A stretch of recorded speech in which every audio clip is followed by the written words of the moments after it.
making another ring.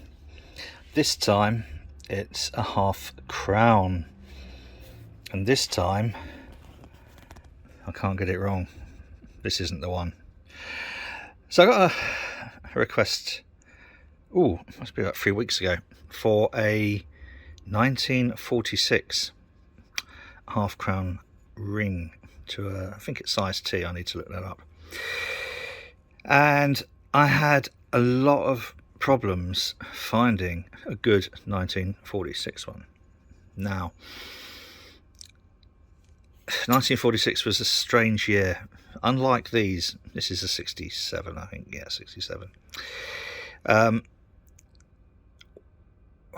Which were Cooper nickel. The 46 is 50% silver, so it'd be nicer to make a ring out of. But hard as I tried, I couldn't find a decent one. Now that wasn't too much of a problem, because at the time my arthritis was massively flaring up to the point whereby I could hardly hold a cup. I managed to hold a beer glass all right, but there's no way I was going to make a ring. No chance, nada. And then I eventually found a really nice 1946, and I will show you why it's really nice. This is brand new.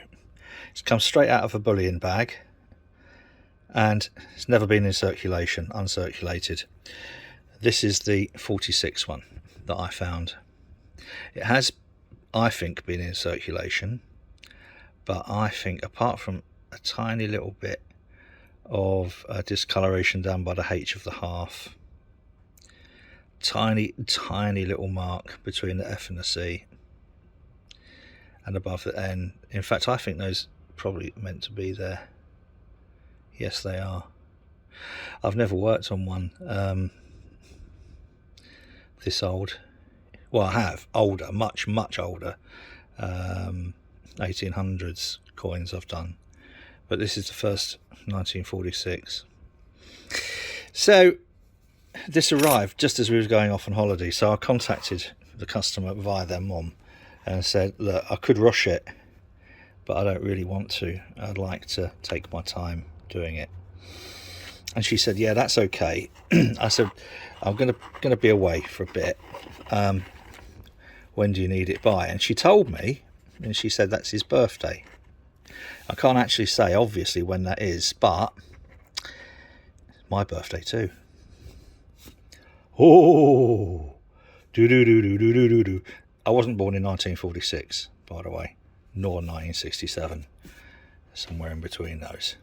So today, I'll send him that afterwards, because that would have been his 21st birthday, wouldn't it? Yeah, that would have been his 21st birthday. Crumses.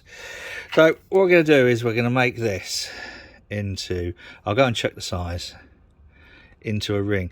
The design on this is slightly different, so what I'm going to try and do is punch out so as to leave this detail. Where's me little, I use that as the pointy stick. I want to leave this detail as much as possible.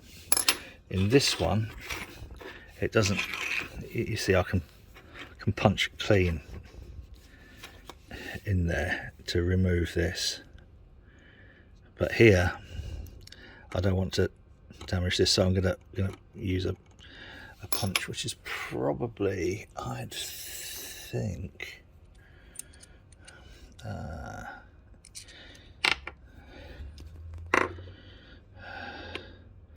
7/16 is going to be too big.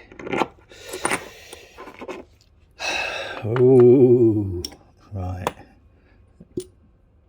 So 3/8, which is 6/16.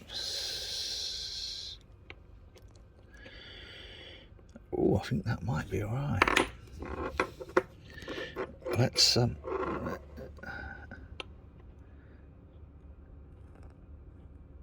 I think that's going to be about perfect. Okay, so you know what happens next if you watched any of these videos before. Next, I take this beautiful brand new looking coin and chuck it underneath a blowtorch, and that is to soften it down. It's called annealing. So that will soften it to the point whereby I can punch the hole in there nicely. Right, let's do it. Now, those who follow this will know I need to be very careful here,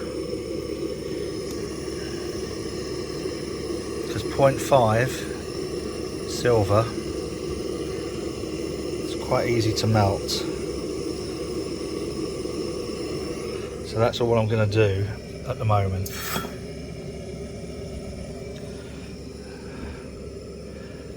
Right, changes the look of it a little bit, doesn't it? Safety first, turn this off. I'm going to be using the blowtorch a fair bit more, so I won't bother turning it off on the main bottle. But now we're going to punch the hole. Do do do do.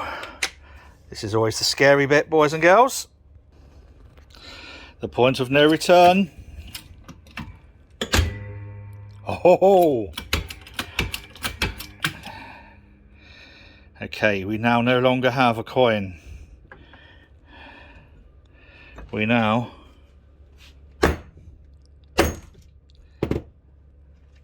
have a half crown. Whoops, come on.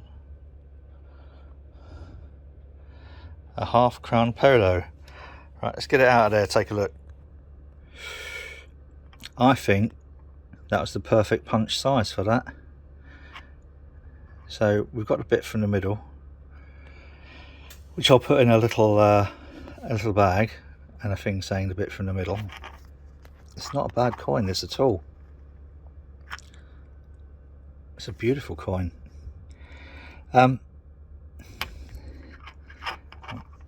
Yes, that is,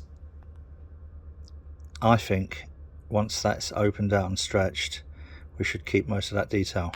The next part of this, for those who don't know, is I get one of these. Now this is a deburring tool, and what it does is it shaves around here, and it ensures that inside has no imperfections. Now I'm going to do that a couple of times, so it will probably, if you can see on, sorry, macro isn't very good on here. If you can see, these details here will be shaved back a little bit, because I want to try and keep this line when this is ringed. So let's clean the inside of this, deburr it, and then give it a polish with some very fine emery pads. That's a bit of a better close-up. So I don't know if you can see now what I meant by, when I clean this up, it will get nearer to these edgy bits. So happy with that. Yep. What I'm going to do now is anneal it again on blowtorch, and then we're going to start the folding process. The very first part of turning a coin into a ring is to make it into a cone, and we do that using one of these dies, and I should say one of these die, I don't think you plural, never mind, and this little stainless cone. Now this is the only time we'll use that there, like that, metal on metal. So I'll pop that under there, and we just, oh, that's it, that's all we do. That is literally all we do, and that now has started the process of turning this into a ring. You see there, using that size punch has kept that detail just about how I wanted it. But what I'm going to do again is polish the inside of this again, because here the slightest imperfection as we come to stretch it could lead to a split. Here's one I split earlier. That was a 1 guilder from 18 something or other, I can't remember. Is it on there? Oh no, it's not quite that old. Oops, caught it on me. There we are. 1952. Can't remember what the really old one was. There was a really old one that I melted. That was that. Oh no, it's the same. 52. It doesn't matter anyway. So that's just to show that things do go wrong occasionally. Not often, but occasionally. That one did twice in a row. So now we need to just polish the inside of that before plonking it back in there, and then getting one of these fibre cones and folding it a little bit more in there. But guess what I'm going to do first, boys and girls? Yep, going to anneal it. Right, annealed and polished, and now the first real fold with the fibre cone. That's all I'm doing. Tiny little bits at a time. And I've got it jammed. Thank you. Tiny little bits at a time to open this out. And as you can see, I'm going to anneal and polish that a little bit more before carrying on with that to open it out. I'm not going to film every single bit of that because it'll be a bit boring, especially the annealing and polishing bit. But I'll be back when we have that. I need to go and just check what size we're making this to. So when we've opened this out and made it more of a cone, I shall be back and return. Sometime later. Where are we at? We are up to nearly a Q, so we need to come down to here. It didn't seem like a lot, but it's a fair amount of stretching to be done. Between every stretching, I am annealing, and after a year, 2, 3, or I don't know how many years, I've eventually, I think, reached the end of my first gas tank. It's running out anyway, but I should have enough in there to finish this off. I've got others outside. This now is we need to open this side out and then squish this side in. Now I can either do that in that there, or by forcing it into the forming dies, or over there I have got some very low angle cones to gently pull the outside in, but we'll see. First, hopefully I can just get it down nicely in one of those by pushing it like that. We'll see, because this has got to come out a little bit first. So anneal, let's put that back, annealing it, and carry on the ring stretcher, on the Durston ring stretcher. If you haven't seen this before, what happens is as you move the handle up, it pushes a spline up the middle, and then these splines on the outside stretch out. Okay, like that. Ring stretcher. Let's carry on. Later, much later actually, the next day later, and I have shaved the inside of the reed side. You can see that there. Now the reason for that, if you follow these, you will know. Let's get one of the other ones.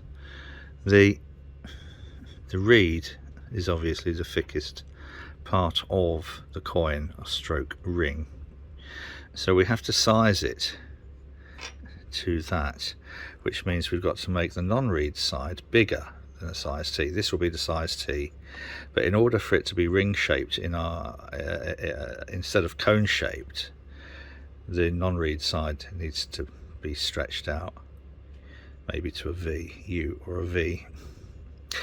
But just to make it more comfortable, I always shave if you look at the outside, that ridge, that reeded ridge, when on the inside and compressed, can be quite uncomfortable. So on this, shaved it all out, and then I will polish it to get rid of those little sanding marks. But yeah, that just makes it nicer to wear. Right, so this is the next day, by the way. People often ask, why have you got all of these on here? Well, these are done. All of these are done up to the stage of all the hard work, finger work, is done. So even if my fingers are really playing up, which thankfully they're not today, and I was to get someone asking for a threepenny bit ring, I've got the basics of them all prepared, but I do need to tidy them away. I've got others of shillings, 2 bob bits, sixpences. They're all in here somewhere. Anyway, back to today's. Let's get finally making it into a ring. Okay, we have a ring shape. There's ever so slight bulge around the lettering, but I'm all right with that because it will highlight the lettering. Oh, yeah. Here we have a 1946 half crown. Let's get it polished up. They want a sort of like an antique-y finish, so I'll see how well it sort of polishes up on the first spin, and then perhaps use a liver of sulphur. I'm not sure yet. But this is, the detail on this was so good that I didn't really want to mask it too much by a high polish or anything. Right, let's get it polished, see what we reckon, eh? Some time on the wheel, some time with a little Dremel, some time with the Scotch-Brite pad. Now for our thingy bob, and what have we got? Focus. You're not going to focus. All right, that's better. There we go. I think that's about as antique-y as I want it to be. It's got an antique patina, but also brings out the detail. Yeah, good. That's turned out rather jolly. So next, I'm going to give it a couple of coats of a ceramic lacquer. Ooh, rather jolly. Yeah, that is. I don't want to make it any more antique-y than that. Good. Very pleased with the way these little bits of detail here have come out. Very pleased. Right, lacquer it, pack it, and post it. Cheers, guys. If you've liked this rubbish, please feel free to subscribe to the channel. If you click like, it tells YouTube's algorithms that this might be worth recommending to other people. If you've seen this before and you fancy having a go, please do. You don't need all of the tooling I've got. There's loads of YouTube videos, but doing stuff like this is really good for the mind and perversely good for the fingers as well. The more you use your fingers, the less the arthritis will kick in and disable you. Until next time, whatever you're doing, do it safely, and cheers.